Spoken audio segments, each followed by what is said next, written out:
आप सभी सनातनियों को मेरा प्रणाम है।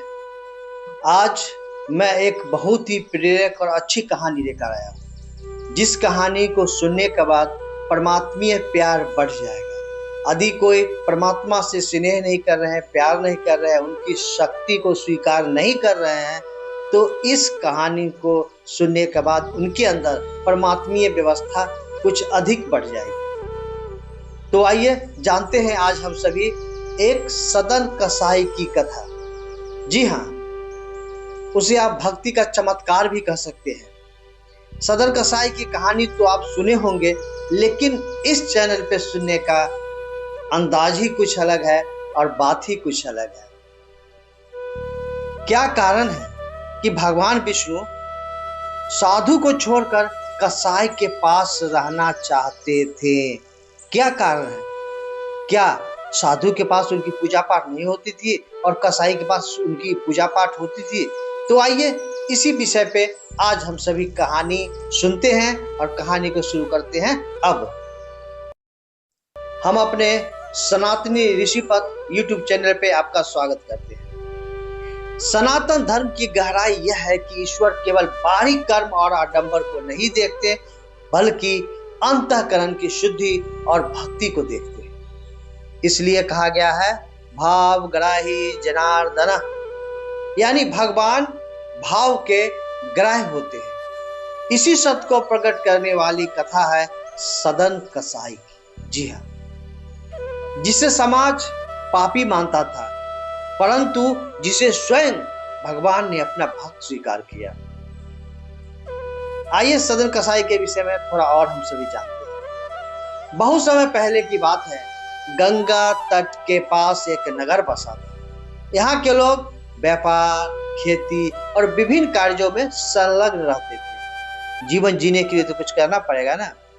यहीं पे कसाईयों का एक समाज था, जिसे लोग तिरस्कार की दृष्टि से देखते थे। उसी नगर में सदन कसाई नाम का एक व्यक्ति भी रहता था। पेशे से वह भी मांस बेचता था, परंतु उसके भीतर भगवान विष्णु के प्रति बहुत ही गहरी श्रद्धा थी। हर दिन वह दुकान खोलने से पहले नारायण नारायण का नाम लेता था। लोग भले ही उसे कसाई कहकर अपमानित करते हो, किंतु उसका हृदय प्रभु के नाम से जुड़ा रहा। एक घटना उसके साथ घटती है। एक दिन सदन कसाई बाजार जा रहा था। कुछ दूर आगे बढ़ा तो जंगल प्रारंभ हुआ।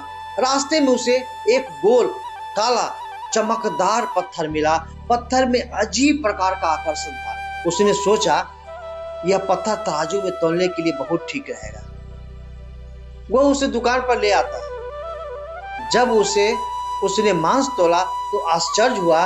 वही एक पत्थर आधा किलो भी ठीक ही वजन देता था।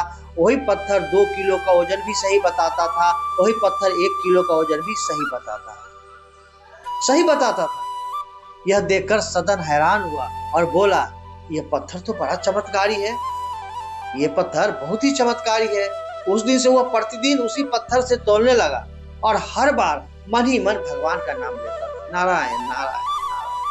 यह बात धीरे धीरे उस पूरे नगर में फैल गई और फैलते फैलते यह बात एक साधु के पास भी पहुंची। उसे भी बड़ा घोर आश्चर्य हुआ। साधु ने उस सदन कसाई से मिलने का निश्चय किया। साधु कुछ शिष्यों के साथ लेकर उस सदन कसाई की दुकान पर पहुंचे। उसकी दृष्टि, यानी उस साधु की दृष्टि तराजू पर पड़ी और वो कांप उठे। उन्होंने देखा और सारी स्थिति को समझते हुए उस सदन कसाई के पास पहुंचे और बोले, अरे मूर्ख, यह कोई साधारण पत्थर नहीं, यह तो शालिग्राम पत्थर है। शालिग्राम भगवान है। इसमें भगवान विष्णु स्वयं निवास करते हैं और तू इससे मांस तोल रहा है। यह घोर पाप है। सदन इस बात को सुना और सदन ने बड़े ही सहज भाव से उत्तर दिया, महाराज, मुझे तो नहीं पता था कि यह पवित्र शिला है। मैं तो इसे केवल वजन समझकर प्रयोग कर रहा था। हाँ, इतना अवश्य है कि हर बार तोलते समय मैं मन ही मन नारायण नारायण का जप करता हूँ। उसकी बात गंभीरता पूर्वक सुनने के बाद साधु ने कहा, वत्स, यह पवित्र शिला पूजा अर्चना की योग्य है। भगवान विष्णु का विग्रह स्वरूप है, इसे मुझे दे दो, मैं इसे पूजा पाठ करूंगा। सदन ने बिना हिचकिचाए हुए साधु को वो शिला सौंप दिया। साधु बाबा शिला लेकर अपने आश्रम पहुंचे। उन्होंने विधिवत उस शालिग्राम भगवान का स्नान कराया, धूप दीप और नैवेद्य से पूजा की। पूजा करने के बाद वो रात्रि में सो गए तो उनके स्वप्न में एक दिव्य ज्योति प्रकट हुई, जो स्वयं भगवान विष्णु का प्रकट स्वरूप था। भगवान विष्णु बोले, हे साधु, तुम सोचते हो कि मैं सदन कसाई के पास दुखी था, परंतु सत्य यह है कि मैं वहां भी प्रसन्न था। जब भी सदन कसाई उस शिला को तराजू पर रखकर श्रद्धा से मेरा नाम लेता, उसके निष्कपट भाव से मैं आनंदित था। मैं कर्म में नहीं, भाव देखता हूँ। यह शालिग्राम उसके पास ही रहने दो। ये भगवान विष्णु का आदेश था साधु के लिए। अगले दिन साधु सदन के पास पहुंचे। सदन ने आदर से पूछा, महाराज, आप यह शिला क्यों वापस कर रहे हैं? मुझसे कोई गलती हो गई क्या? साधु ने कहा, वत्स, भगवान ने स्वप्न में आदेश दिया है कि वे तुम्हारी भक्ति से प्रसन्न हैं, इसलिए यह शिला तुम्हें ही रखनी चाहिए। यह सुनते ही आंखों से आंसू बहने लगे सदन कसाई के, और भक्ति से भाव विभोर हो गया। और सदन ने भाव विभोर होकर कहा, यदि प्रभु ने मुझे स्वीकार किया है तो अब मैं यह पाप का काम यानी कसाई का काम मैं नहीं करूंगा। आज से मैं मांस का व्यापार छोड़ दूंगा, और अभी से ही मैं छोड़ रहा हूं। उसने दुकान बंद कर दी और शालिग्राम को अपने घर के पूजा घर में स्थापित किया। अब उसका दिन स्नान, पूजा, कीर्तन और सेवा में बीतने लगा। सदन कसाई की भक्ति का वैभव धीरे धीरे भक्ति नगर भर में प्रसिद्ध हो गई।